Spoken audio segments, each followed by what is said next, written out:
India's Prime Minister has called on countries of the global south to speak in one voice at a time of crisis.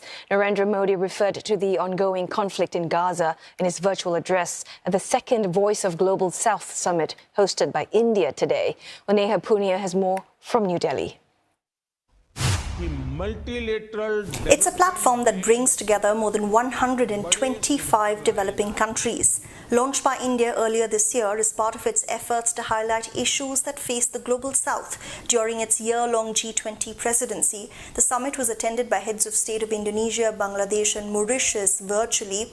While much of Mr. Modi's inaugural address focused on India's achievements as G20 president and efforts to amplify concerns of the global south nations, he also addressed the ongoing Israel-Hamas conflict. The Indian Prime Minister said the world is watching new challenges emerge from the ongoing crisis in West Asia and said the need of the hour is restraint, dialogue and diplomacy. Israel और Hamas के conflict में civilians की मौत की हम कठोर निंदा करते हैं।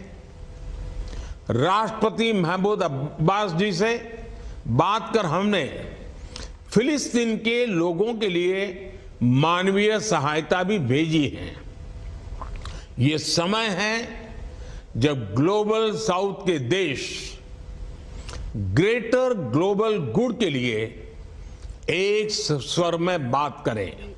India has walked a tight rope on the issue, balancing its traditional position of being sympathetic to the Palestinian cause and its newfound bilateral ties with Israel. While initially India had backed Israel's right to self-defense, it has since reverted to calling for a two-state solution while also asking for international humanitarian law to be upheld. Much of India's focus through the Global South Summit has been on emphasizing the current composition of international forums needs to change to find solutions for global challenges arising from a rapidly changing world order. It's why New Delhi is pitching itself as the leader of the global south, while calling for closer cooperation among developing countries to tackle issues like poverty, food security, climate change, and also global supply chains. In what is being viewed as an apparent dig at China's Belt and Road Initiative, New Delhi also called on developing countries to diversify their partners and sign up for development projects that are quote-unquote sustainable. We need to not only democratize and diversify production, but build resilient and reliable supply chains and promote local solutions. Only then can the Global South secure its future.